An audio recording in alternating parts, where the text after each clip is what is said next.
Okay, no problem. Yes. So first things first, like I explained on the Discord, I will need to see your game, so I will send the request Okay, 1 second. when you open the game. Okay, give me a second. Sure. I was wondering if I could like set up it if I could set up it through OBS, so I could like stream it or something. I wonder if the delay on Steam is like 20 seconds, I think. It's something like 50 seconds, but it's enough. I mean, it's fine because as long as the turn is around 1.5 of minute, it's still enough time to process something, and I had not many problems with the previous ones, like with the previous sessions. So Okay, so can you spectate? yeah. Can you spectate me now, or do I have to change something? You have to accept the invite for the Sure. for the link. I just send it. Like there's this button, view the game, and the other party has to accept it. Oh, I see. I have to take a minute. Okay. I think it should be fine now. Okay, it's loading for me, but yeah, it's probably gonna work. Oh, it's actually a little bit interesting because it constrains my cursor to the game window. I can't alt tab out of it. Wow, that's a little bit strange. Okay, it's loading for me, so it should be fine. Okay, sure. Okay, I see the board now, so it's fine. So first thing first, I would like you to send me a deck list you want to work with. Sure, 1 second. I'll have it right here. I send it to you on Discord. Okay. I have how do I call it? I have stat leads. I'm sorry. I'm fumbling my words. A stats list which I use to track like when I win or lose and how I change my deck as I play the game. And I can see if I can give you the link to it in a moment. Okay, I can see the deck list. Okay, you can see it here. It's like I've been checking my wins since I was like in A3, I think rank, and since that you can see the changes and like some replays from the games and so on. Yeah, it's the list that I'm using at the moment is on the page called WD Seraph on the fourth page. Okay, I see. The stats for it there. If you're wondering about that. Okay, so we are basically tracking all of your games, whether you are going first, second, you're winning, closing. No, okay. no, I'm not. Oh, okay. I'm not checking. Oh no, it's win-loss. Yeah. It's it's just win-loss, so that I can like I can take the averages and see how I'm doing, like the different versions of the deck, I guess. Okay. And different cards and such. Okay. Anyway, if you are tracking it like this, I think it would be wise to just add another column so you can track whether you were going first or second, because in Shadowverse right now, currently going first gives a lot of advantage in a lot of matchups, so that's also one of the reasons why some people will lose. Like, if you're going second, sometimes it's enough to make you lose. Okay, I know, yes. I'll add it in as a first column, I guess, and I'll track it. I'll just write 1 or 2 depending on as I went first or second. Okay, like I said, it's not required, but it's just gonna help you. Because sometimes that's the only reason you're gonna lose. Especially, maybe not with Seraph, but let's say you played Seraph list a lot. So you probably already noticed that if you play Seraph Mirror, whoever plays Seraph on 8 in Seraph Mirror is gonna win. Like, there is nothing you can do about it. Usually that's true in like slower matchups. if you're going first, you can usually get your win condition out earlier. And for instance, if you go like if you play like against what's that card? Aegis. If you go first, it's basically an auto win matchup because you get your win condition like 2 turns earlier compared to your opponent. But like if you go against Shadow, against like mid-range Shadow, I think that I have like higher win rate going second because I can play casual on 4, and that's like a huge swing, a huge tempo swing against Shadow. So like in some matchups I think it's sometimes better to go second, but like in most it's usually better to go first in this day and age. Yeah, I'm not sure if you agree, but like that's like how I think this. I mean, going second is fine, as long as you have a deck that can accomplish a lot of things on evolutions, so when going first. So, for example, when you are playing Seraph, sometimes Priest of the Cudgel on the turn 4 with evolution can set up the entire game for you. Same goes for the Big Knuckle Bodyguard in Blood decks, and some of the decks like Forestcraft. When you are playing Forestcraft, the Roach combo, you'd rather have your evolution points, so you can evolve your Evelyn Princess Mage, your Fortune Hunter Fina, and then have once per evolution for, let's say, roaches before you hit the Crystallia. So sometimes it's fine going second, but most of the time it's just better to go first if you're playing tempo-based deck. I think if you like playing Blood or Shadow, it's basically always better to go first. Like as an example, I think. Yeah, if you are playing Blood versus Blood, then yep, auto you can win when going second if you have all of your important evos. So if you go Big Knuckle and Evo, then Scarlet into Evo, then your opponent have only 2 evolution points, so it might be hard for him to catch up. But that depends from match to match and from case to case, so that's the only thing. Okay, so should I like start playing now, or what should we do now? Okay, so right now I would consider some changes to the deck list.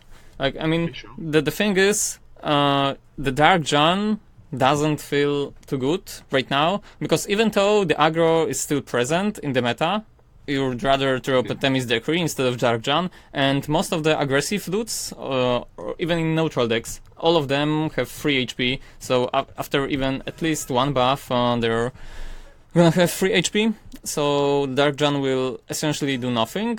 So in the current metagame, she doesn't feel too good. So okay, so I can say that I swapped in Dark Jan for Judge of. I just run 2 Judge for Retribution and I believe 2 Radiance Angels, I think. But then I was started seeing a lot of Shadow on the other end. Like Dark Jan is fairly good against Shadow, but like I'm not sure what like the meta is at right now. But I can see that I could like swap it out for something. I'm not sure what though. okay, so she is good versus Shadow, but that's only when the Shadow doesn't play the Death's Breath to buff their creatures. If the Shadow doesn't play the Prince Catacomb, they also play him. So she's fine, but not always. Like, your opponent will drop Attendant at night, so you'd rather not play Jan to make him 4/4. And the thing is, you can play Curates. I mean, you lack healing factor in your deck. Yes, Like, the only heal you run actually is a Frog Cleric, which is not that great. Like, it's only 3 HP to your face, and sometimes you will just drop him on turn 2 to have a play.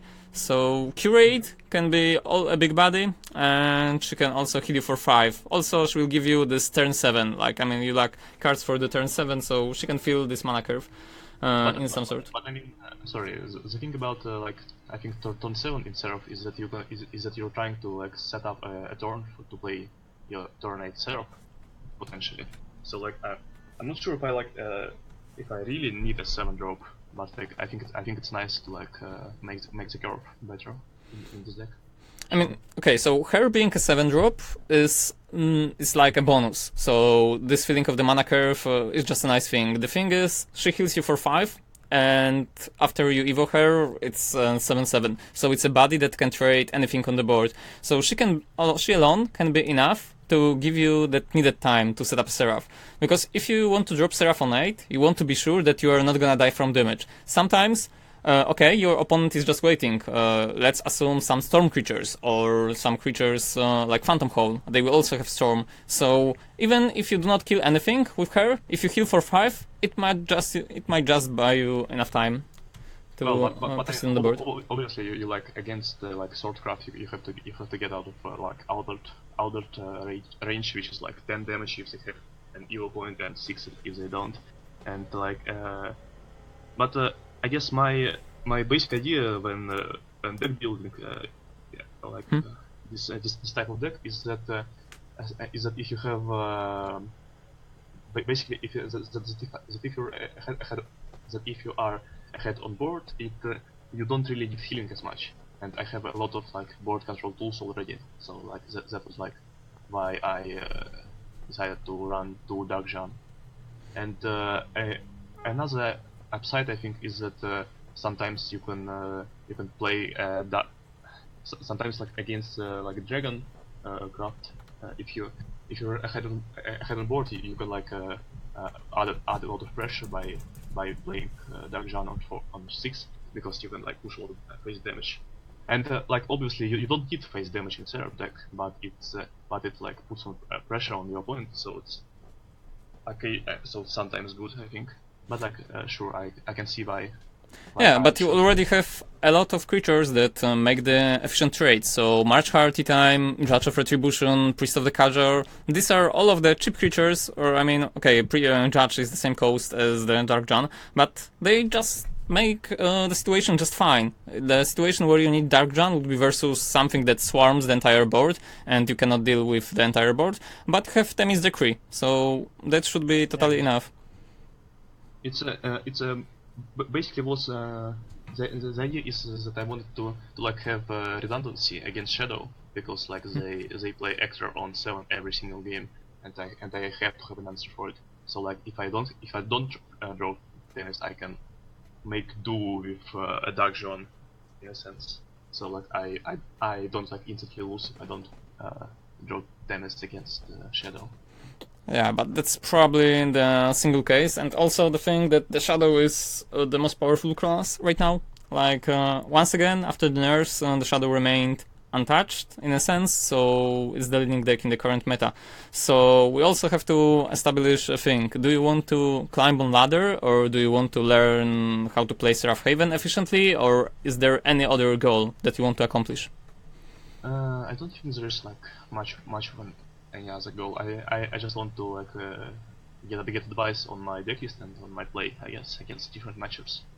Okay, so that's fine, because let's face it, if your goal would be to, like, let's say you want to climb to Masters fast, then of course if you want then to I climb... should be playing Haven if I want to climb fast, because it's not a Blood and Shadow or Shadow deck, so I'm not gonna like climb fast. Yeah, exactly. But as you said, if you just want some adjustment to the deck list and to the playstyle, then it's fine to play Seraph, because it's not the most efficient deck out there. I wouldn't say it's a tier 1 deck right now. It's probably tier 2, or even half of the tier 2, because the Shadow is stronger, that's for sure. Same goes for the Blood, because Blood currently is either aggro or Karabosse, so we will not leave turn 10 8. Of course, you got a really nice matchup versus Aegis, and sometimes versus Storm, which is fine, and the Dragon might vary from game to game, and Forest is non-existent at the moment, but Forest have really good matchup versus you, because he will just one turn kill you on the turn 8 before you establish your Seraph combo. But all in all, Seraph is just a deck that is really good throughout all of the metas, so as a control deck, like control combo, because you have alternate win condition in terms of Seraph, and you do not win by damage in this one. Mm-hmm. Well, it's actually funny, because like you told me to prepare some questions in advance, and like one of the questions is like how do I deal with the Forest matchup, because like whenever I come up against Forest, I'm not sure what to do, and I usually lose this matchup because it's like a very heavy a deck with a lot of Storm minions, and it also has like what's the name of that card? Beauty and the Beast. Which is basically like a giant middle finger to any Haven player. Yeah, Like, Beauty and the Beast is really hard to deal with. I mean, the problem with Forest currently, like when playing Seraph, is the thing that you have no guard creatures, the ward creatures, and even if you do, let's say Heavenly Hand, when you have something evolved on board, it's still a 2/4, and your opponent is probably able to deal with it. Then, as soon as turn 8 hits, he can deal 20 damage. And because in this game you cannot overkill your hero, like in some other games, like in Magic the Gathering, you can heal yourself for over your life total, like starting life. Same goes for the games like Elder Scrolls Legends. So in these kind of games, like they are similar to Shadowverse, but you can heal your hero over the limit, while in Shadowverse you will remain at 20. So you cannot protect yourself from the combo. And versus Forest, most of the time you will just lose. That's the only way to win versus Forest would be to establish a board and pressure him. But your deck lacks pressuring tools. Like this version of Seraph, you are more shifted towards control. You have no Biscual areas, which could help with a board control, but once again, it's not a Storm Haven, so you lack a lot of Storm creatures, and your pressure creatures most of the time are shifted towards trading. So the March Hearty Time and Priest of the Cudgel, the main goal of these cards are to trade efficiently on the board, while the Biscual area fits more in the Storm Haven. So with Garudas and Moon Almirai, for example. So the Storm Haven Edge versus Forest, because it can rush it down, while the Seraph, your goal is to defend yourself and then go with Seraph, but versus Forest, you just won't survive. So it's just a hard matchup, and you can consider that the Forest is like 90% in his favor, but the good thing is the Forest is not common on ladder right now. Because of how the class plays. So if you run into the Forest, you can just consider yourself unlucky, and that's probably it. Yeah, if I look through like my stats page, I can see that like in 200 games I'm like against like 5 Forest players in like 200 games. So like Forest is basically a non-existence at this point. Yeah, it's not a viable deck right now. I mean, sure, some players will just play it because they love Forest, for example, or they just think it's gonna work, but in reality, it's gonna suffer from the same problem it suffered before. So it's not fast enough, and it's not reliable enough. So if you do not draw your combo pieces, you are stuck with mediocre cards that cannot do much by itself. Yeah, sure. Do you have any like more any other advice on like changing the deck list?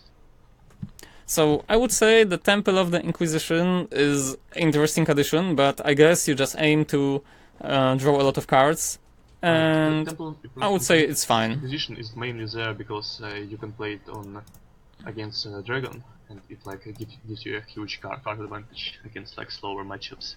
If like if a class has a slower start, like for instance, Shadow has like fairly slow starts. They don't run out of Storm, and they only like start picking up the base at around turn 7, and you can usually like play it fairly safely on turn 2, and it usually activates in like 2 turns or later. So I could see like cutting it to 1 copy and like around 1, or maybe like cut it all together, but I'm not too sure about it. Okay, so the slot of Temple is in the slot of the Biscual area, so I would just say that it depends on what matchups are you meeting on your rank right now on ladder. So if you are meeting a lot of control-ish decks, it's fine to have Temple. If you are meeting a lot of aggro ones, then the Biscual area will be better, because it will just give you some creatures on the board to fight with opponent creatures before you hit your mass removal. Yeah. So right now we can start with the Temple, it's not a problem. Okay, sure. Another I think questionable inclusions in this deck list, I think, that I'm like really close to cutting is Prison Priestess and Judge of Retribution. I think that like those 2 cards are like a little bit greedy, because like I also run a lot of card draw because I run double Temple of Inquisition. So like I would like to maybe cut Judge of Retribution or Prison Priestess for something, but I'm not too sure what to add inside of it. Okay, so I would say that the Judge is fine because of his exile effect. Or if you do want to cut a judge, you can consider Ancient Lion Spirit, because it does the same thing as Dark Jan, Yeah, but good. it can just it's like one turn earlier, so you can drop it out before the Death's Breath, for example, and it will be fine. But Judge Exile effect, Banish effect, is still gonna be good, because sometimes you need this versus Shadow that plays you, I don't know, some creature that will stick on the board, then you can exile it and there will be no last words effects. Same goes for the games where you will not draw a Seraph. Let's assume you didn't draw a Seraph and your Dragon opponent will play out Ouroboros. Sometimes they still play one copy of it. Then the one of Judge is just okay. Because your main goal is still to draw Seraph and draw enough of your removals. Well, yes, but I mean, you could justify running like what's the name of that card? Radiance Angel in this in the same slot instead, because like comes out a turn earlier and also like heals you and like also draws a card. So it's like I think really comparable. You can like compare two cards, but I'm not sure which one is better, because like which is better to heal for free or to banish something that has like free or less health. I'm not entirely sure. Okay, so the thing with Judge is that he can deal with 2 units at once, so as long as you remove a unit that have greater power than 3 HP, then it's better to just have Judge. So right now your priority is still removing all of the creatures of your opponent, so if you have problems with heals, which you shouldn't after you added Curate to the deck, then the Judge is probably better, because Judge will draw you a card nonetheless. Doesn't matter if you exile something or not, he will still draw a card. So right now I feel the Judge is really fine in the meta, especially because of shadows. It just like feels weird because I would love to play like 2 judges, but it's like if it's one off, it's like it looks a little bit strange. But I think it's fine. So like, should we move on to playing or what? Yes. Right now I think the list is fine, so you can go and start your game. So I will just explain how we are gonna do it. So there's like 10-15 second delay, something like this, but this doesn't matter as long as you just wait with your turn. So how I'm doing things with people is that before each turn you would just tell me what would you do, like what would you trade, what would you play from your hand, how would you attack, and then I will tell you if it's good, if it's bad, and then we'll just go with the correct way. So I will just explain after every move of yours.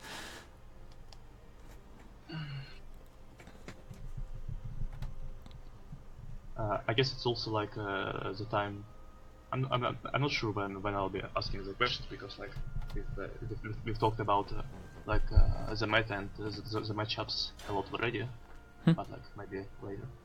Okay, so like my opponent is Blood, so like against Blood I should keep Sacred Please, Banish effects, and 2 drops, I think, for the most part. And in my hand I will keep Snow White and toss the other cards. Okay, so I'm about to see the hand. Okay, I can see it. So the mulligan phase, still it depends from the matchup. So also if you're going first or if you're going second. Right now we are going second, so Tribunal is not good. While if you were going first, then Tribunal would be fine. Because if you're going second, then on your turn 4 you want to use Evolution Point, and if you were going first, then you would keep the Tribunal. Just remove at least 1 creature of the Blood. And in this hand, the Snow White is fine. Like, replace the other 2 and try to find something better. Oh yeah, I found like a Sacred Plea, my only 1 drop. It's wonderful.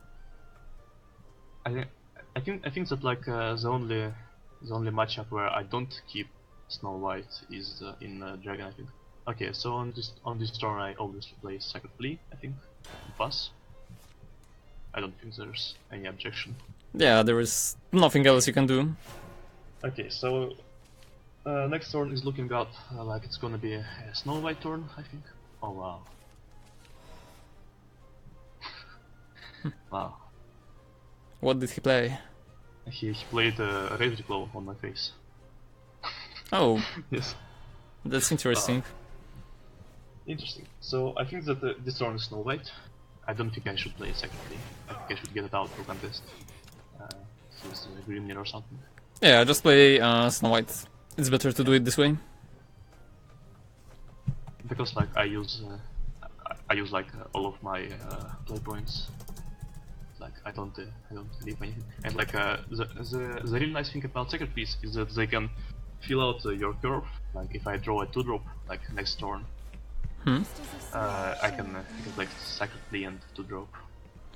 Yep, that's true. Okay, so yeah, sorry.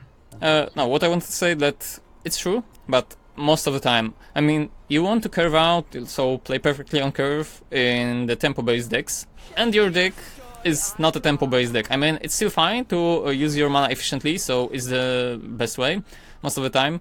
But because your deck, most part of it is a combo deck, then it's fine if you miss some mana points or something if you are able to throw some powerful cards. So for example, Themis Decree is a card that can kill 5 creatures of your opponent. Doesn't matter which creatures are these unless they are indestructible, but it can do efficient trade. So let's say you sacrifice some mana points because this turn you can only play Sacred Plea, so that's the only play you are gonna do. Healing Prayer doesn't do justice, and attacking with the Snow White is out of the question because he would make him more bats, and we don't want to do that. Yeah.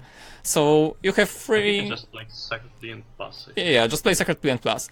While we'll continue. So with the free Themises, you're able to catch up with the tempo. So that's okay. Yeah, I should be able to play Themis on 6, 7, and 8 potentially. Okay. Now I'm hoping for a casual draw. I guess that would be like the best draw I could get. But I got. I think that this turn I will play double Scripture and maybe even evolve Snow White in order to trade, but I'm not sure if I should. I think I should evolve to trade with the Emblem Grave. Or I could just like pop a Snow White and save an evolve point too. I have like two options. Either to attack Snow White into the disagreeable demon, and then play double Scripture and kill the Wraith. Or Okay. I can use an Evo point. Okay, so double Scripture is fine, and then you can Evo your Snow White and attack the Wraith. So that's probably the best, because turn 5 it's the only turn where you have no set play. So for the next turn, you would rather not play your Healing Prayer, so you are counting on that you will draw something. And you have Themis for the turn 6 forward, so just use double Black and Scripture on both the Disagreeable Demon and Vampire Noble, then Evil Snow White and kill the Ambling Wraith. And the good thing, like the good outcome out of this situation is that in essence you are not wasting the Evo point, because after he kills the Snow White, then the Snow White will reappear once again as a 2-2, so you have to kill her twice. And in this kind of deck you don't need your evolution points to win, like you only use them as removals. So yeah, but like there are a lot of like evolved targets, so like in slower matchups, like if it was like a dragon board, I would think about the resistant play, because like I don't want to waste my evolve points because I might need later. Okay, so this turn is playing casual and clearing the board. I think I don't think I should play healing prayer this turn. I think I'm out of reach safely. For the most part. I think the play is to play casual, evolve, banish Vanya, and clear the board. Okay. yeah, just clear the entire board. He cannot deal 8 damage out of hand right now with only 2 cards. That's impossible to do. The unfortunate thing is that I might have to play Healing Prayer just to get out of range next turn. And, like, I would like not to do that, because I have like Curate on 7. It would be great if he didn't have like any storm at this point, like an Implanter would be a problem, I think. Yeah, the other thing is, the next turn your Sacred Plea will pop, so you will draw some new cards, and then when you draw some new cards, then it will change the situation on the board. Oh, I forgot to record if I'm going second. Yeah, I'm going second, okay. Okay, Carbos. Wow, he didn't evolve, but... I think this turn I will double trade and then play Sacred Plea healing prayer, I think. No, let's. I think it's like good to play Sacredly Healing Prayer because I will. I don't think he can deal 6 to me, but he could deal 5, and then I'm in a very bad spot. So like my play will be Sacredly and Healing Prayer phase. Yeah, if you do the Sacred Plea and Healing Prayer, it's totally fine because you are getting out of reach and he's still got clock on you. So Karabose on curve was really powerful blow because right now every turn you are gonna lose 1 life and he's gonna draw 1 card. So you're not. I might even play Dogma, I think, to draw an extra card. I think.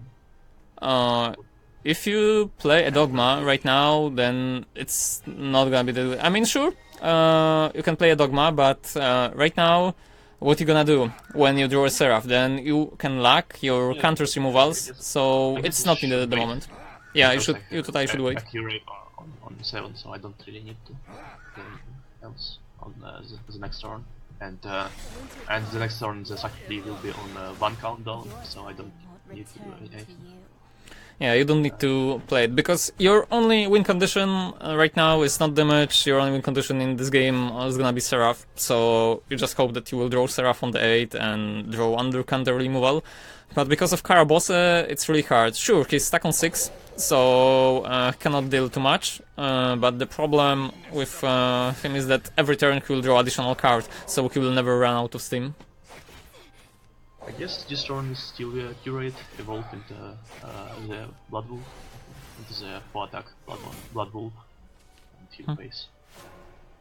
I don't think I have like much of other options. I could also like play Themis and die to Razor Claw, and basically any burn spell. Yeah, Themis is not great, because Themis also makes you die to the Blood Wolf alone. Because the Blood Wolf will attack you for 2, and then the Karabose effect can kill you. Yeah, because I basically died to damage, so I had to play Curate and evolve it. Sure, you will get 2 damage out of the Blood Wolf, but then you are still left with the body on the board, and because right now he's at 10, then it gives you a slight chance that you might be able to win by damage somehow. But we'll see about it. I don't think that's happening in this game, but... Yeah, me neither, but it's just a chance. And like also I still don't have my Seraph, so... so he played a Urius and he's holding another card. No, he's not holding, it's a Blood Wolf. Oh, his.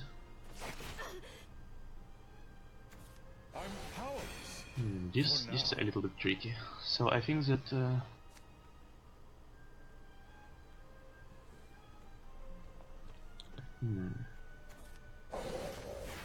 I think the play is.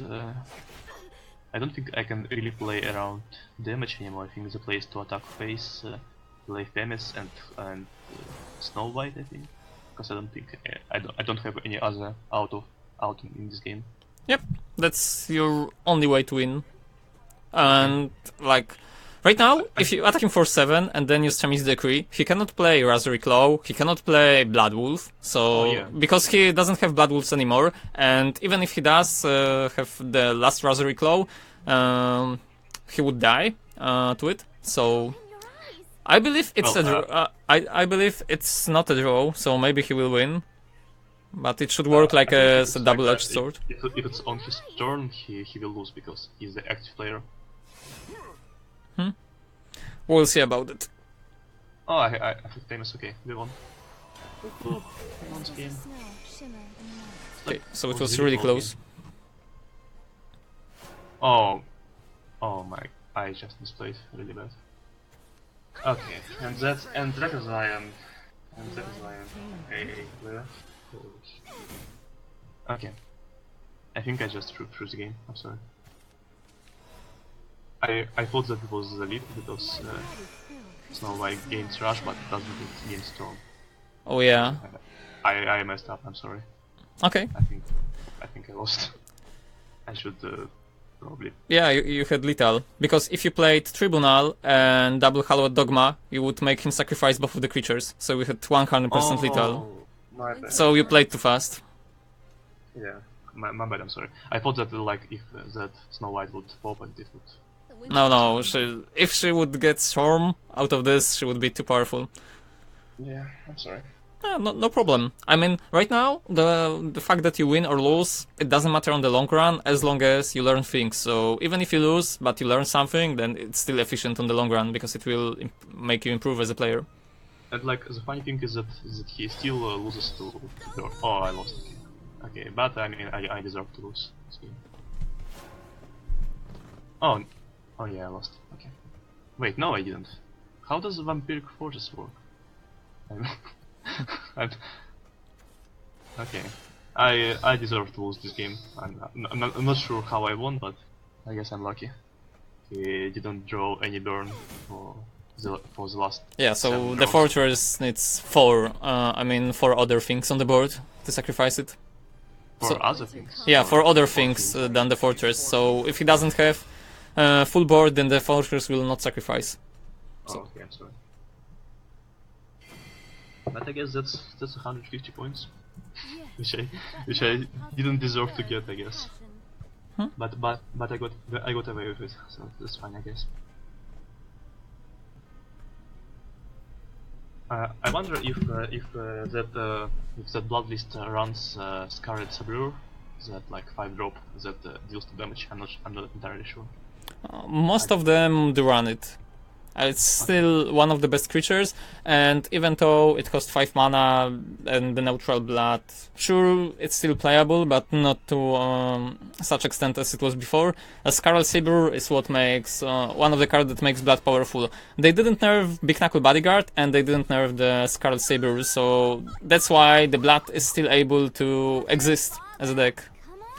I think that like Big Knuckle Bodyguard is the card which I hate most in this game. I don't think there's any card that like makes me as upset as Big Knuckle Bodyguard. Okay, so I'm sorry. Yeah, in no problem. this hand, I will keep Scripture obviously against Shadow, and I will keep Temple position because I can play them too. Okay, that's fine. Because you are going second, if he doesn't apply aggro to you, then you can just play Temple, and then it will just start counting down. You will draw Themis or something more important for later turns. I mean, the Temple is not a great keep when you are going second if it's aggro Shadow, so if it's aggro Shadow, then you will regret keeping it, but if you want to risk, then it's okay. It's not that bad of a keep because you go Black and Scripture. Fine for the most part if I have a Scripture in hand, so I can like just play Scripture on free if I need to. I think, okay, so I think this turn I will play Snow White, so to contest the board. I don't think I should Scripture to mana 2/2 on 2, because he will play what's the name of that card that like a 3-mana 1/1 that summons as a 1/1 or an attendant attendant of night, I think it's yeah, it's better to save the Scripture for an attendant of night, of course. So the Snow White is the play right now, because he cannot kill her unless he puts up a zombie party, and if he plays a zombie party, then he will not play another creature unless it's a 1-drop, so the Snow White just opens the game for you. Also, there's a chance that you will draw Heavenly Hunt your next draw, so it's just gonna be better at the moment. Okay, so this turn Prison Priestess is very tempting, but I think it's correct to banish the attendant of night and trade the Snow White into 2/2, I think. You gonna mess with me?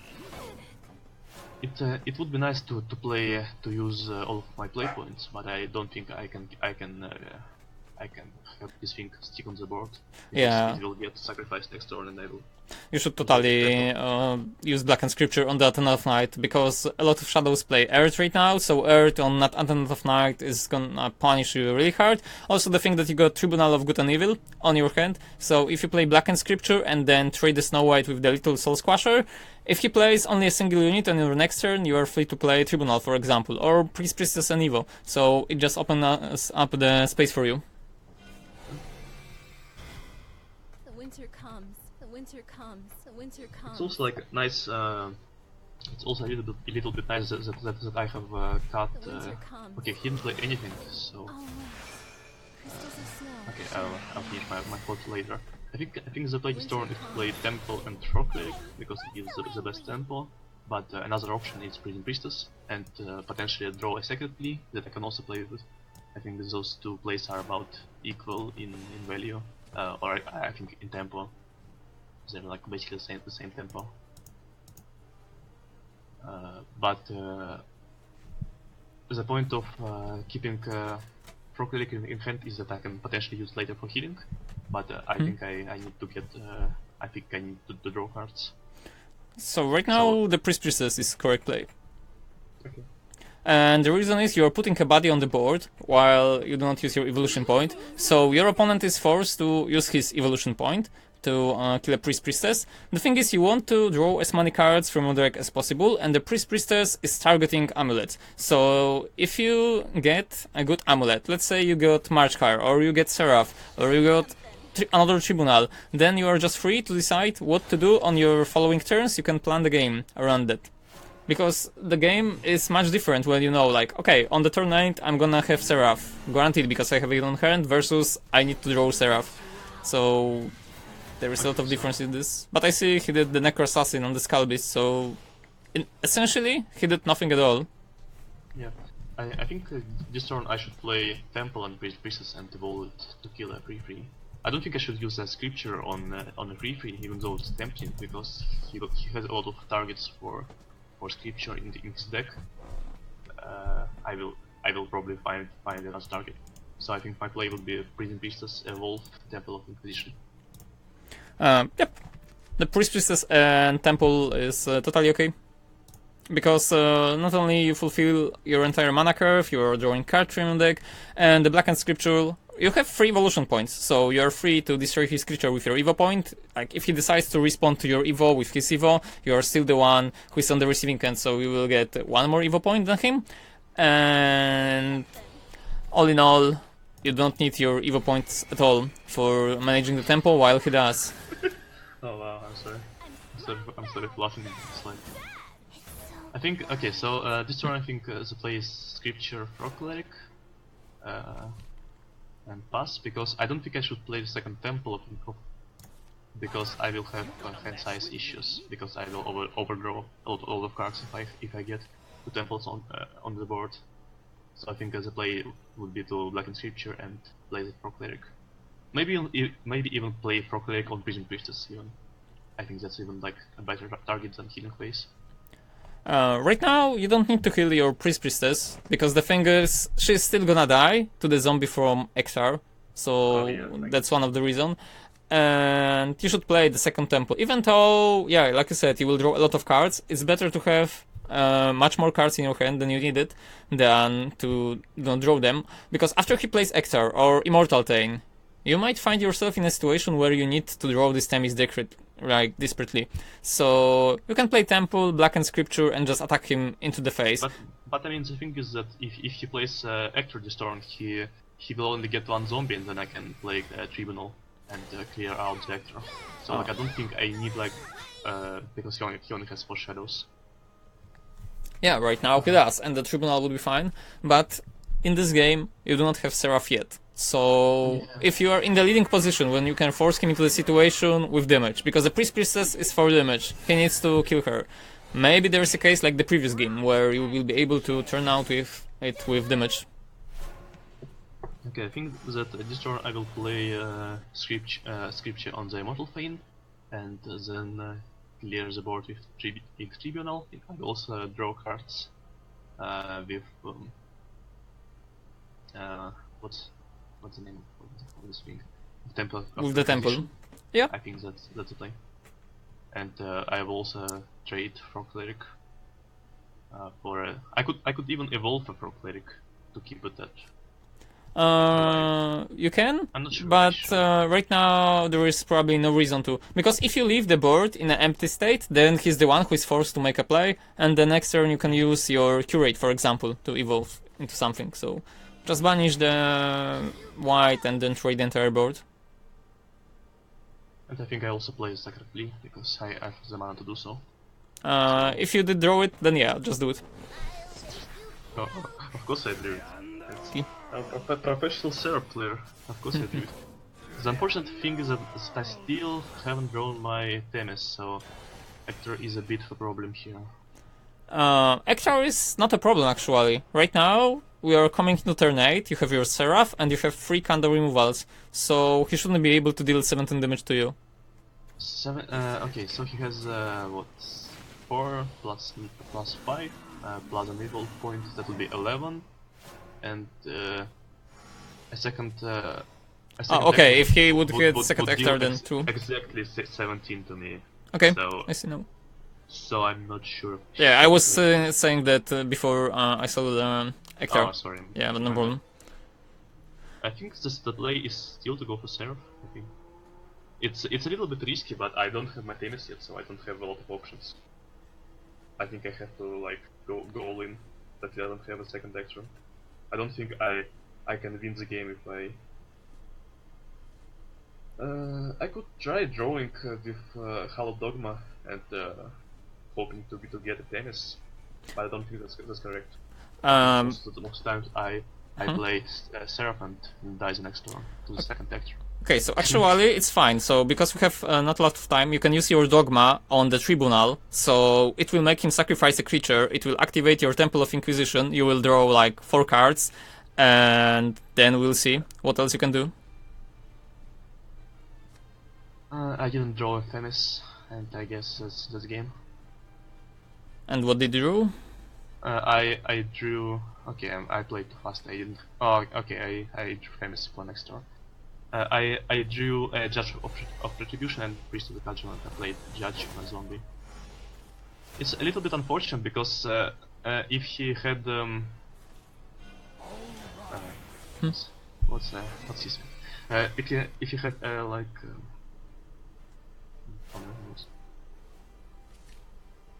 well, it doesn't really matter at this point. Okay, so this turn I think I will play my Themis and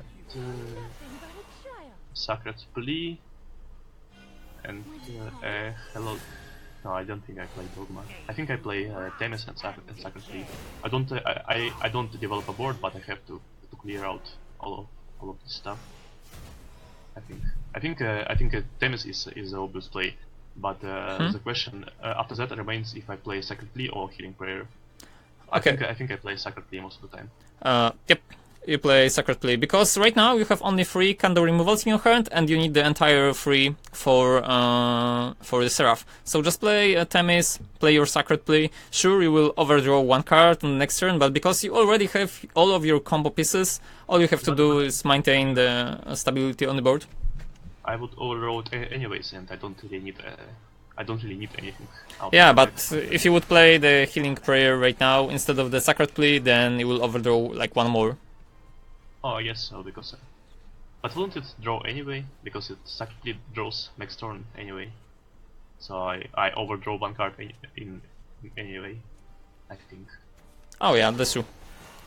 Okay, I think that this turn I play Seraph and evolve Snow White to trade with Slashing Dwarfs, I think, because it keeps him off the board, and the only thing that I can't die to Phantom Howl because he doesn't have enough shadows. Oh no, I can die to Ephemera Phantom Howl, I guess, but that's about it.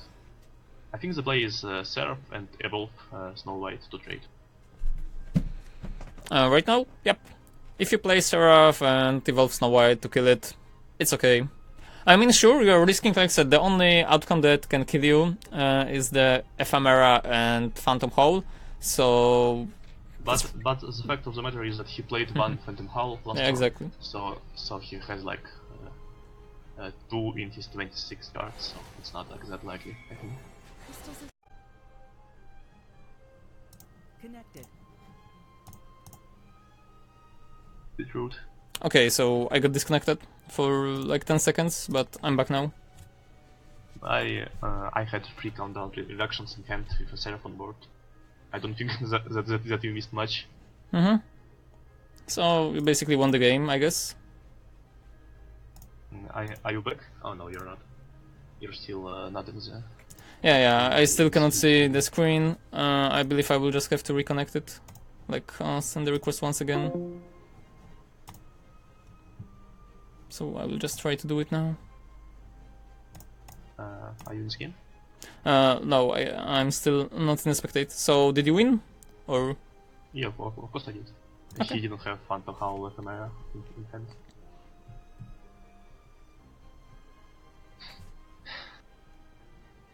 It's like a little bit funny how like sometimes you just lose games to random storm cards.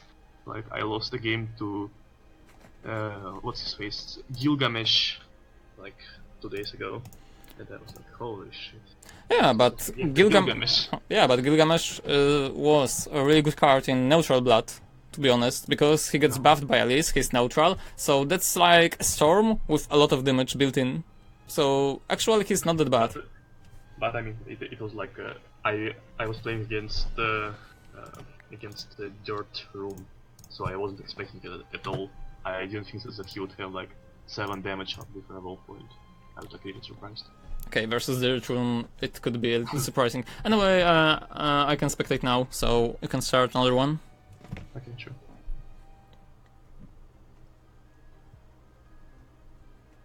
It's also like funny how I had a couple questions prepared, but I didn't have.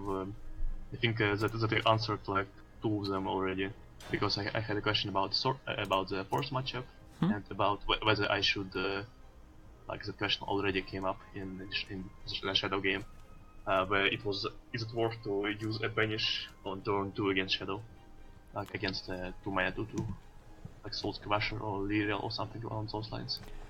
Most of the time it's not worth it, because you'd rather banish something like Attendant of Night or even Skullcradle, something that gives Shadow an advantage. Of course, sometimes it's necessary. Let's just consider that your only tool in hand is Blackened Scripture and you have nothing else. Like, literally nothing else. Then, yeah, you have to. But it's just better to preserve your resources, like your removals, and then use them efficiently later on. Okay, so I think in this hand I only keep Cudgel and toss the other 2 cards, because against Haven I most of the time need card draw, because a lot of Haven are playing Aegis. And Storm doesn't exactly have targets for another Scripture, but I could also like keep Scripture and Cudgel. I think I keep either of the 2, either Cudgel or Scripture. Okay, so to be honest, you throw everything. Like, you're playing versus Haven, so either you're playing versus Aegis or Storm or Seraph. Like this, these are 3 of the most commons. So the only thing you want in this matchup is a card draw, because unless it's a Storm list and you do not draw your removals, and because your deck is mainly removals, so you should be able to draw them, then you will not die by damage. So if it's Aegis, you're gonna win by just playing Seraph. So all you have to do is play Seraph before they play Aegis. And the same goes for the mirror. If it's a mirror matchup, the only thing you would care about is whoever gets the Seraph first on the board. So because you are going second, if it's a Seraph mirror, then it's gonna be tough. But we'll see how it goes. I think I play Snowbite just to get her out of my hand, because it doesn't really do much, but I think I played it anyway. Yeah, you can just play her. So it will, in essence, it can mess up with his mana curve. So for example, if he has something for 3 mana, he might be tempted to Blacken Scripture on her. So Snow White on the board is okay. Goblin Mage. Interesting. Crystals of snow shimmer in the That's a really unusual card for Haven. I guess he's playing like Lion of El Dorado, I think the name of the card is. Like Lion of the Golden City or something. Yeah, it's something like this, Lion of the Golden City. So I think that I need to find my Themis against that attack, I think. Okay, so this turn I trade against Goblin Mage, I think, most of the time. Yeah, you should just trade. The thing is, you have no play for the turn 4, so you should just trade with this one and count on your luck that you'll able to draw something for a turn 4. If you doesn't, then you have a powerful turn 5, turn 6, and turn 7. So you have 3 Evo turns, then you have Seraph. So your mana curve is already looking good, and as long as you do not die to random damage, you should be fine. So I think this turn I play Heavenly Hound and kills the Goblin Leader. Oh, so it's a neutral Haven. Yeah, it's a Lion list, but I don't have a Themis yet, so I think I lose this matchup most of the time. Yeah, you should totally kill the Goblin Leader, like you said. I think I'll play Hound, Evolve, and kill the Golden Leader. Yeah, that's what you have to do. Like, Goblin Leader, in essence, is not a threat, but he will just produce multiple bodies, and that's something you don't want. You don't want your opponent to have multiple bodies on the board, because some of your removals consist of random targets, like Tribunal of Good and Evil. So, because you can run Tribunal in your decks, you'd rather diminish his options for multiple bodies. Another thing is that if he sticks on the board, he can get another discount on Lion and Eagleman, so he like gets an extra discount out of an extra Goblin as well, because like those cards get discounted whenever a neutral card is summoned, and since it summons Goblins, it reduces the cost on that. Also, if he does play Alice, for example, then once again it's gonna put up a pressure, and as we already established, you should not die by damage in this matchup unless the Aegis goes on the board, so if you just remove all of his threats, then you should be fine. I don't think that's a deck that can really fit an Aegis. I don't think that's an Aegis deck that we're seeing at the moment. He still might have like 1 or 2 Aegis for a curve toppers, so it just depends. Sure, I guess, but not like. Okay, so this turn I play March Hare Tea-Time and evolve with remove Unica and remove the Lion, I think. That's a thing. Yeah, you have to do it. Like right now, he just made a full board, so the thing that you lacked Themis is gonna hurt you, but you just hope that you will draw it in time. Like there is no other play other than the March Hare and Evo, and like you explained, kill the Unica and kill the Lion, because these are the two most powerful targets that you can deal with. Of course, can do easy with your March Hare Tea-Time, and then you have nothing to kill his Tin Soldier.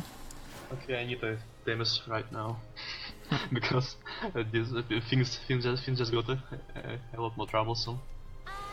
Oh, Actor's Furia, I see. Themis, I just lose next turn. Sadly, it looks like this. I just see that he double buffed everything. Yeah. So like a judge of retribution doesn't even remove any. Themis? Themis? Oh, no Themis. I guess I just concede at this point. I can do really anything. Yeah, if you didn't draw the Themis, then you can't do anything at all. So it's just wise to concede. Okay. That's a minus 70 points. This guy is like really close to Masters. He like is he was like at 49k points. He was like only like 10 wins again. Huh. Yeah, I see. Masters. He was 48,000. Anyway, he really had good one. So the Lion was so cheap after the discounts, and the March Hare. So in a sense, he had kind of perfect curve versus you. If you had the Themis, then the game would turn otherwise. But starting the game, you have no idea what kind of Haven you will play against. So keeping the Themis would still be a bad thing. I also like didn't draw any of my like. I didn't have a free drop. I didn't. That was like a very unlucky game, I think. For most of this. Yeah. Because like I didn't have any card draw at the start of the game, so I didn't draw a secondly or anything. And I also didn't have like anything to play in free, and I think he had like just the better curve.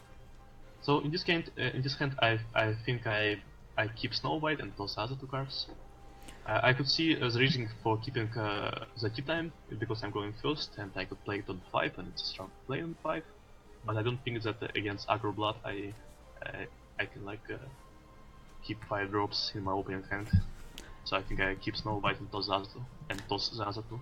Okay, so you keep the Tea-Time too, and the thing is, you are guaranteed that you will drop it on the 5. You are most likely to trade both of his creatures, and the reason is you are going first. So because you are going first, you want to have this March Hare. Like there is no better turn 5 for you than the March Hare and evolving it, considering your entire deck. Because on the turn 4 you cannot play Priest of the Cudgel, and the turn 5 Priest of the Cudgel versus anything that's not a Shadow, it's probably weaker than the March Hare, because it's not only on curve but also much more damage, better stats and such. So of course you want to draw something for the later turns, but the March Hare might be something that allows you to live till the Themis decree. So even if you do draw Themis, it's still a turn 6 play, so you have to survive until it. think this turn I play Snow White and pass. I don't think I should scripture one drop. No, Because- there is no reason to. There are also like good targets. Oh wow, that's really good for me. That is like really good for me. He played a Blood Wolf and I can get a lot of like value out of my Snow White. That's really great. I think this turn I play Prison Priestess and trade and get a really good trade. I don't think there's any like debate about it. Yeah, that's the best possible play. Like, I'm really curious, why did he play a Blood Wolf? So, I either don't he think got he a lot of like any damage, other or good yeah. drop, so I think she didn't have any choice. Yeah, but if he had no other to drop, it's still better to not play anything, because he just handed his creatures to you. You had really free trade, and he's the one with evolution points, so he could wait with the Blood Wolf till turn 4 and maybe evolve it with the Storm. Like, if he didn't play a Blood Wolf, he would just attack you, and then you would have no way to kill the vampire. You could just attack it for 1, but that's it. And right now, because he played it, you just made a really good trade. Well, he also had like he also had another Blood Wolf, so I guess that's why he wanted to get it out of his hand. So I think this turn I double trade and play the Prison Priestess because it gets the most bodies on the board, like the best tempo, I think. No, I mean, it sounds fine, but you kill the 1-2 with the Priestess, then you play Tribunal of Good and Evil. You have double Tribunals. Also playing Tribunal on the board right now means it will start counting down. You will remove both of his creatures, and you are still left with the 2-1 and the 2-1 on the board. You do not need to play Priestess at the moment, so versus Blood, if you establish control on the board, it's just enough to So like make him lose. another question here: should I attack his face or not? I don't think I should. Yes, you should. To attack. Uh, Why would I attack it? you I sh- guess if he is at 14, if he was at 14 before this turn, I wouldn't usually attack because he could get into vengeance with like two cards.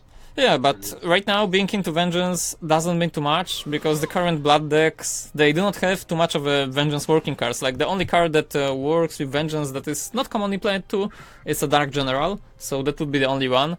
Emeralda still costs 7, Alucard costs 7, and the Revelation, not much of the list run Revelation. So current list doesn't use Devil of Vengeance, which was the main reason for the Vengeance activator. So he was 3 mana 4/4, he was 6/6 after evolution, he was powerful. But currently the Devil of Vengeance is not played in the lists, so it's okay. Okay.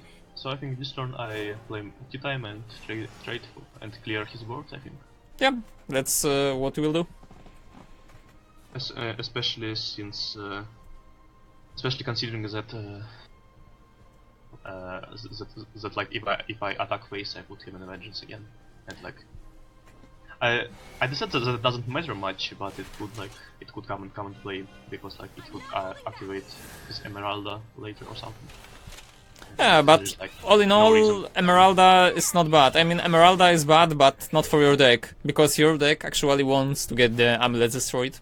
And if she destroys your creature, then it's not a problem too, because you have tools to remove his side of the board. So right now, even though you're on 13, you're in the leading position, so it's okay. Okay, so this turn my play would be to play. That's a bit tricky. I think it would be like Pro Cleric and then Scripture on the butt, I think. And then pass. Okay, Okay. That's I think okay. That's my play. that's Yeah. fine. I could Right. also play like Prison Priestess and hope I could draw a second tree. And then like basically do the same thing, but I think healing face is fairly important. Yeah, you should kill your face, because the next turn is turn 6, so he's either gonna drop Karabose or the Implancer, or both of the cards he have in hand. So if you heal your face, it's just enough to survive a little longer, then you will have answer for next turn. Because next turn you can play both Priestess and Tribunal, and your Tribunal will count down, so then it will still deal with the other one.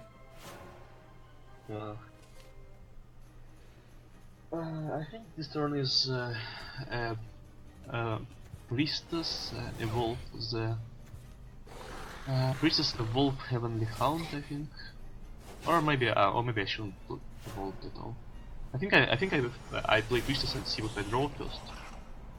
I think I always play Priestess on this round. Yeah, just play Priestess first and establish what kind of RNG will hit you, because that's. I get a Seraph, so I should evolve the Priestess and play Hound, I think, so that I don't die to. So that like I have more stats on the board. I think.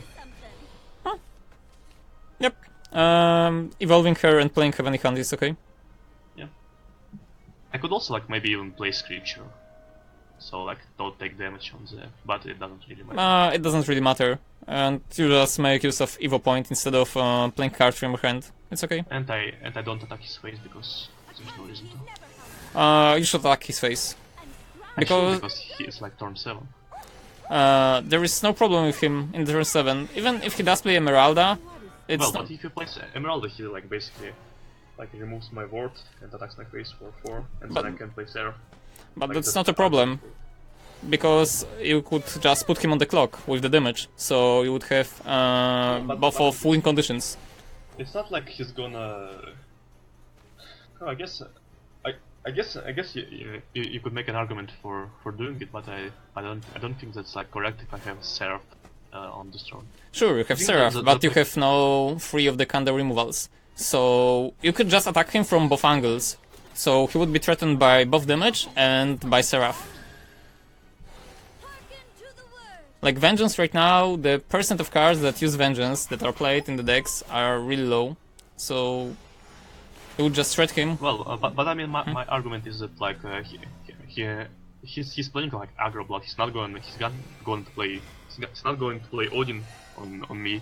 So like there's like I basically like win with Seraph like every time. Yeah, you should be able to. But like, if you did attack it previously, then next turn you will attack, and then this turn you would probably hit lethal. Had he not evolved. But had he Demonic Strike, which he used to kill your creature, so all in all, it went fine. It's also like I think part of the problem for me is that like I'm like kind of used to playing around what's it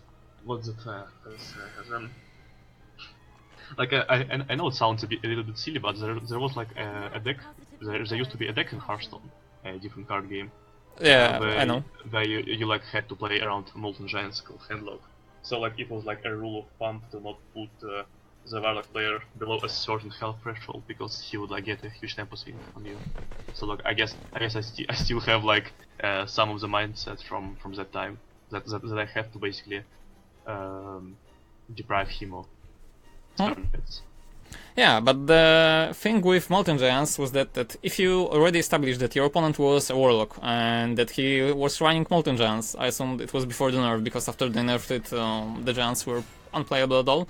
So in the old handlog, the thing is, the Giants were 8-8, they were a big threat, and they were hard to remove, while you had removal in your hand. You still had tools to deal with the Emeralda if had she ever come into the board. So her being the only card that could swing the game, like I said, once again, that's totally not a problem, and you should just attack your opponent. So let's just assume he was like a super tech guy and he just put an Odin in his deck because he was like, okay, I wanna win versus Seraph and I will just put my one on decks. But I mean, if he like plays Odin, then I like outlast him because I have a lot of more resources. Okay, so I think in this hand I only keep Titan and Dark Metals. In this hand you keep nothing. You're playing against rune, so you don't know what kind of rune it's gonna be, and even though in previous game we established that the March card is perfect for the player 1, it was because you were playing versus Blood. So Blood is most of the time is aggro, while the rune can be Dimension Shift, rune can be Air Fright, can be Witch Shift. There is a lot of multiple rune archetypes. So if you are playing versus rune that's a Dimension Shift rune, then you need this first turns. You need to act fast and try to establish your advantage, because Dimension Shift naturally counters you. That's actually another question that like came up. That came up. Should I play Secretly on turn 1 against Rune blindly? Yes. Like there is no reason to not to. Well, because like if it's like D-shift, you give them a lot of fuel and they can for Kale the Glow. Yeah, But but it's still a card for the turn 2. So if you play Sacred Plea on the turn 1, then follow up with the Frog Cleric on the turn 2, he's either forced to bounce up your Frog Cleric or the Sacred Plea. So he'll only have to choose between one of the targets. So the Sacred Plea is propelling you toward the card draw, while the Frog Cleric is threatening him with damage. So... Well, what he has like 2 Kale the Glow in his hand. So, but if he has like 2 glows in his hand, then he can bounce my cleric and next turn bounce my like Sacred Plea. Yeah, But he I can. guess that's fine. I think that this turn I play cleric. Yeah, just play Cleric and then the turn. So the thing is, versus Rune, if it's a dimension shift, he's still in favor, like from the beginning of the match, because he's gonna just win faster than the Seraph, so you have to act. You have to do anything you can to just make him uncomfortable. So you have to use spells to, let's say, bounce your stuff back or bounce your creatures back, even though we know that we are not gonna win by damage, but he doesn't know that. If it's Airfright Rune, then it's gonna be different. If it's a Witch Shift, then you have to win before turn 10. So there's a lot of things you have to consider while attacking him, but that's basically it. So I also play cleric. Yeah, because just replay the Cleric. I think that like there's an argument to be made that like I have won like games against D-Shift, which were like basically not playing anything and just playing Seraph on turn 8, not playing anything before that turn. But I'm not sure if that's correct at all. But like basically, like sometimes you just have to hope that they're Greek and that they can't do anything. I think this turn I play Cudgel because it's the best tempo, I think. And I don't really have any other options. I could play like Hound and Frog Cleric, like just double to drop is also okay, I think. And double to drop will be better. So if you play a Hounded Cleric, I mean, right now we already know that you are playing versus Dimension Shift. So if you play Priest of the Cudgel and he plays the Time Worn Mage Levi and then attacks into your Priest and Crimson Sorcery on the other, it's gonna be painful. While if you play the Heavenly Hunt and Frog Cleric, so 2 threats, you are still trying to threat him. The things you said about winning with Dimension Shift, like by not playing anything, that's only and only when he doesn't draw his spells. Like, let's consider you don't do anything other than removing his creatures or removing his stuff. Sure, sometimes he will win, but most of the time he will just play spell, draw some cards, and just win faster than you. So, of course, some weird stuff can happen, but it's not a rule. Okay, I think And because this you're one an I play underdog in this Cudgel. matchup, you should just act. I think I should play Cudgel and banish the Levi. I don't think that like I could play Snow White Evolve, play Hound. It's like technically more tempo, but I don't think that's a good idea. And I also want to save a Heavenly Hound for a later turn. It's still better to do the second thing you said, so the Snow White, Evolve Herd, and have a Heavenly Hunt, because you, once again, you will put 3 bodies on the board, while if you play Priest of the Cudgel, you will only take advantage of the evolution part, because you will exile him on the evolution, you will not take advantage of the attacking part, so he will not attack into anything, so in a sense, maybe it's not an evolution point wasted, but it's an evolution point that's made subpar. While if you act with the Heavenly Hunt, you will get a 2/4, so you will already get another body on the board, and you will attack him for 2 once again. So what are you doing right now is what we said in the beginning. You're making him uncomfortable, because he have to use some sort of removals. He is not free to draw his spells. He have to act somehow to remove the creatures, because sure, you only have 6 damage on the board, but turn after turn you have to deal some damage, like you are chipping some damage into his face. I don't think that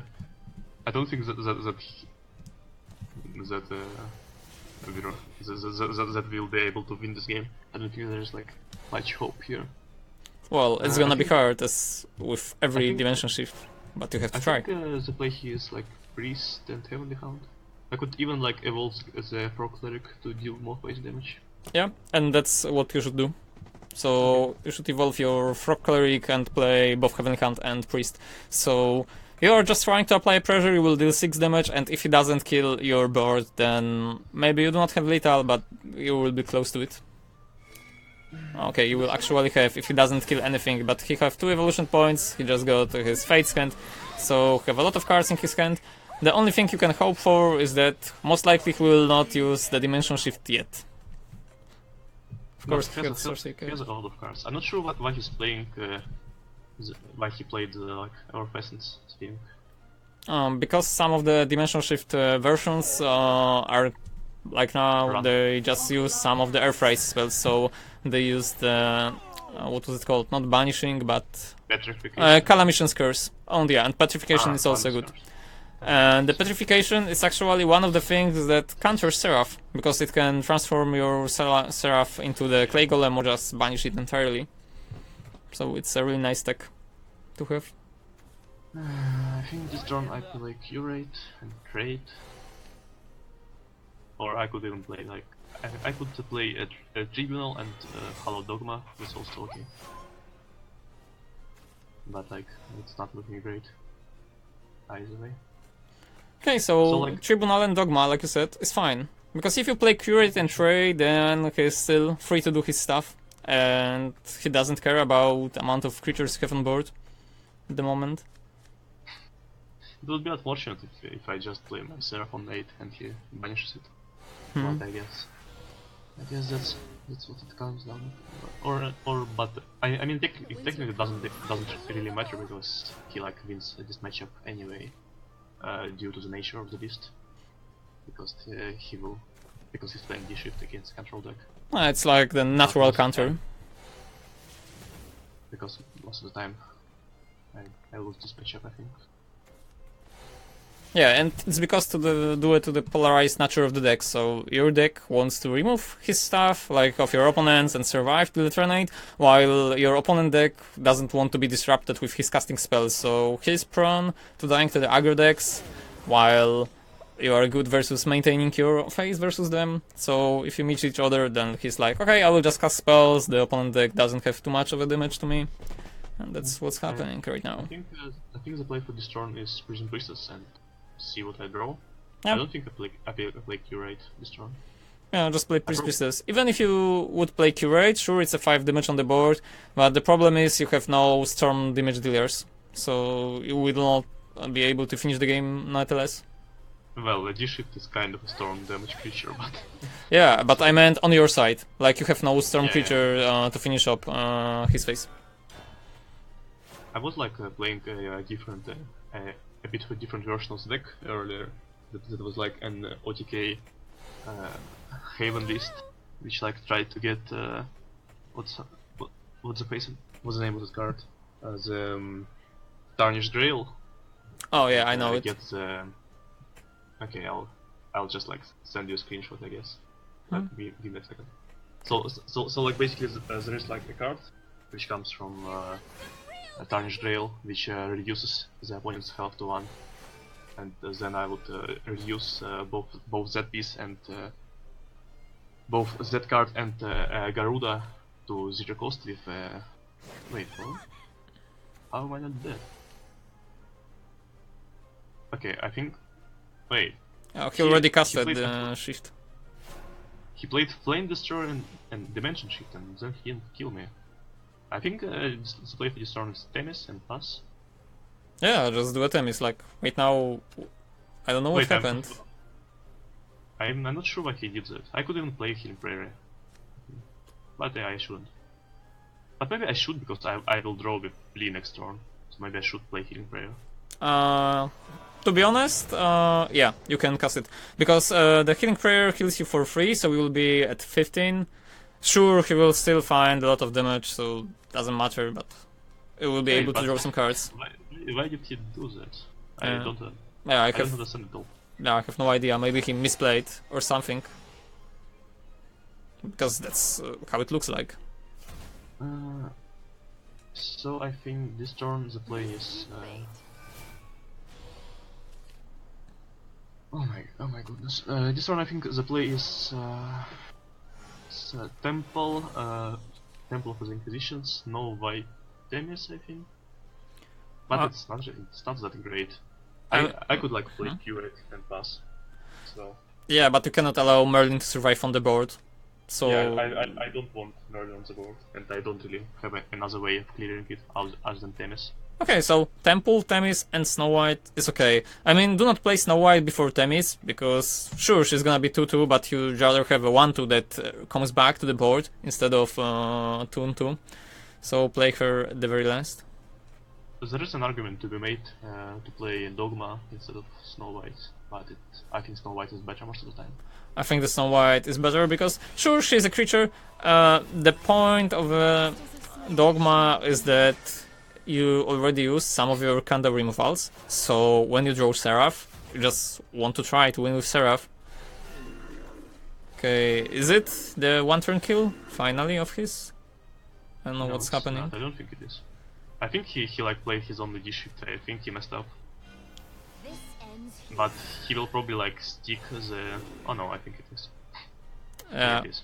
Like the air frights are the reason.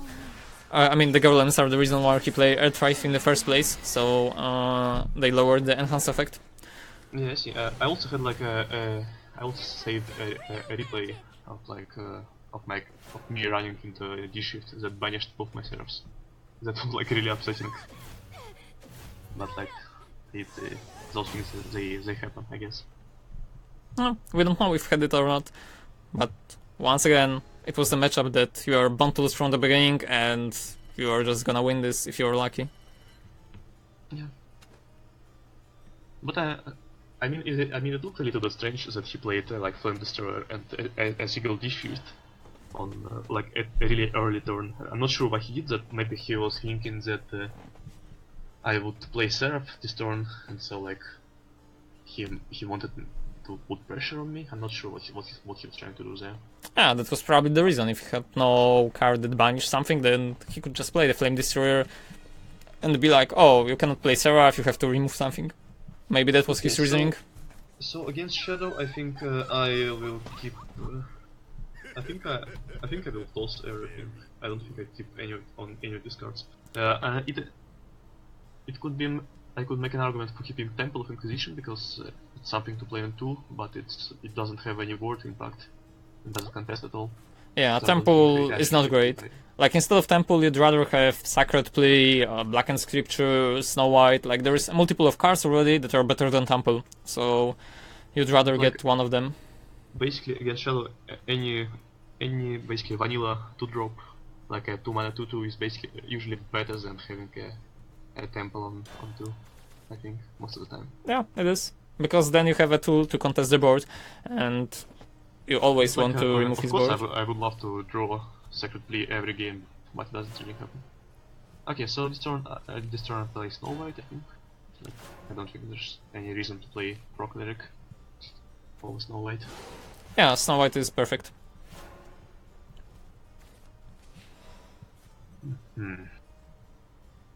So I think this turn I bump the Snow White into the Larchen Corpse and play the Frog Cleric and then pass. Like my hand is really funky. I could even yeah, play it is. Sister Initiate. And I wonder if I should play Sister Initiate over Frog Cleric, because it's technically the better tempo. It sounds like a better tempo, but it's still better to just play Cleric only. Because Sister will have 5 points of damage after the evolution, so it might come in handy later on. But like the thing is that you can also make an argument for saving Cleric, because it can heal you on 4. Yeah, but right now you do not need a lot of healing. Play on 4 as well, so like that's a bit tricky. And Sister will have a lot of better things when it comes to amulets, so she can be played with them. Oh yeah, I guess so. Also, when it comes to healing, you have 3 healing prayers, so you should be able to heal Yeah, I yourself guess over so. the limit either My way. hand is like really heavy on healing. I think this turn though I will play Sister. I will play Sister just to trade. I think the play is to attack Frog Cleric into the Demonator, and then attack Snow White into Larchen Corpse, and then evolve Sister Initiate to clear out the Lich. Yeah, we can do it like this. Like that's fine, because this way you will clear the entire board. Ah, I almost attacked in the wrong order. If you, yeah, you have to make a correct order, so first Frog, then Snow White. Obviously. Yeah. The winter comes. But like, obviously, if you control the RNG, Winter comes. probably do it the other way around too. Yeah, but it's only when you have reign over RNG, and only the chosen one can do this. May you rest in peace. I'm not holding Well, with this kind of hand, I think calm thy feet. Okay, Change your exactly. heathen ways. doesn't play any cards for the next 4 turns because it's not looking great here.